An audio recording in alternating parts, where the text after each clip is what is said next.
सुजानपुर के विधायक व प्रदेश कांग्रेस कमेटी के उपाध्यक्ष राजेंद्र राणा ने आज भोरंज में पूर्व प्रधानमंत्री स्वर्गीय राजीव गांधी को भावभीनी श्रद्धांजलि अर्पित करते हुए कहा है कि उन्होंने देश की अखंडता, एकता के लिए और आतंकवाद को जड़ से उखाड़ने को लेकर अपने प्राणों का बलिदान दिया था। स्वर्गीय गांधी देश के हर वर्ग के साथ लेकर चलने वाले प्रधानमंत्री थे। देश के विकास में उनकी अग्रणी भूमिका रही। कंप्यूटर और मोबाइल युग उन्हीं की देन है। संचार क्रांति लाने वाले प्रधानमंत्री को देश कभी नहीं भूल पाएगा। बुलंदियों पर ले जाने के लिए लंबा सोच रखा, जिसके नतीजे आज हम लोग देख रहे हैं। उन पे बहुत सारी लंबी चर्चा मेरे साथियों ने कही, मैं उनको दोहराना नहीं चाहता कि आज कम्युनिकेशन के इस दौर में हम लोग कहाँ खड़े हैं। उनकी क्रांतिकारी जो सोच था, आज मोबाइल की बात है, 18 साल वोटर बनाने की बात है, सब चर्चाएं हो चुकी हैं। आज बहुत सारी देश में ऐसी चर्चाएं हो रही हैं कि जैसा सुनने को मिलता है कि 70 साल में कुछ नहीं हुआ, और भारतीय जनता पार्टी एक दिन ऐसा बयान आने वाला है कि इस सृष्टि की रचना भी भारतीय जनता पार्टी के आने के बाद ही हुई है। 70 साल में, 60 साल में कांग्रेस ने इस देश को कहां लेके गए। आजादी की इस लड़ाई में, संग्राम में कांग्रेस के लोगों ने कितनी शहादतें दी, कितने लोग जो हैं शहीद हुए। इनसे ये पूछिए कि आपके कितने प्रधानमंत्री हुए, कितने आपके नेता हुए, कितने वर्ष जेल में रहे, क्या आपने देश को आजाद कराने के लिए किया, तो इनके पास कोई जवाब नहीं है। पंडित जवाहरलाल नेहरू जी को कोसते रहते हैं, जो 10 साल इस देश की आजादी के लिए, इस देश को गुलामी की जिंजीरों से छुड़ाने के लिए 10 साल जेल में रहे। इस देश को कहां ले गए।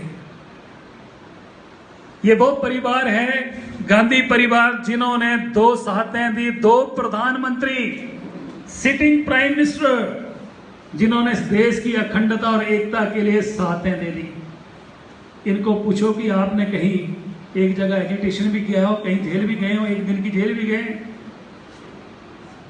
यहां पर मेरे साथी श्री राहुल गांधी जी की चर्चा कर रहे थे।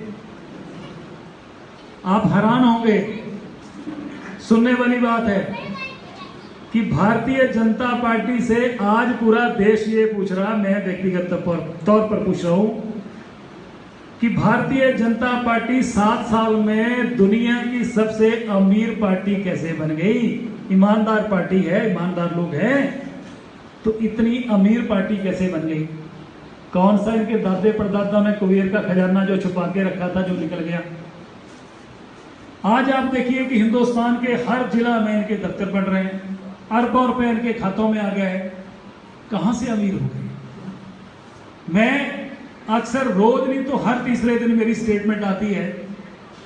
आज तो शांता कुमार जी भी कह रहे हैं कि भाई प्रदेश में जो भारतीय जनता पार्टी के शासन में भ्रष्टाचार हो रहा है, उससे हमारा सिर जो है झुक रहा है। शांता कुमार की बात मान लो। आज आप देख लो, चारा घोटाला, हेल्थ में घोटाला, दुनिया भर के घोटाले। और यहां पर आजकल नया काम हो रहा है कि कोई यात्रा आई है। कौन सी यात्रा है? जन आशीर्वाद यात्रा। ये जन आशीर्वाद यात्रा नहीं, मैंने कल प्रेस में ब्रीफ किया था कि ये जन आफत यात्रा आ गई है।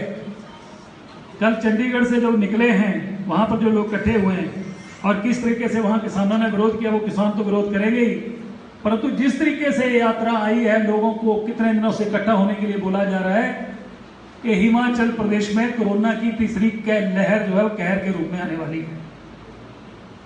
सरकार कुछ बोल रही है, गाइडलाइन कुछ दी जा रही है, परंतु जो लोग सत्ता में हैं उनके लिए गाइडलाइन कुछ और है, और जो यहाँ के नागरिक हैं, यहाँ के वोटर हैं, यहाँ के बसिंदे हैं, उनके लिए गाइडलाइन कुछ और है।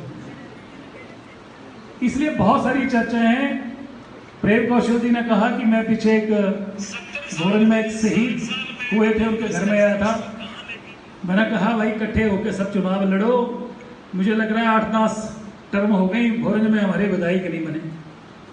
ये जो कार्यकर्ता बैठा है, जब अपना विधायक नहीं होता है तो उनसे पूछिए, उन उनको ग्राउंड पे क्या क्या सुनना पड़ता है, क्या क्या उनको झेलना पड़ता है, फिर भी मैं सलाम करता हूं उन कार्यकर्ताओं की, कितने बरसों के बाद भी आप कांग्रेस के साथ मजबूती के साथ खड़े हैं।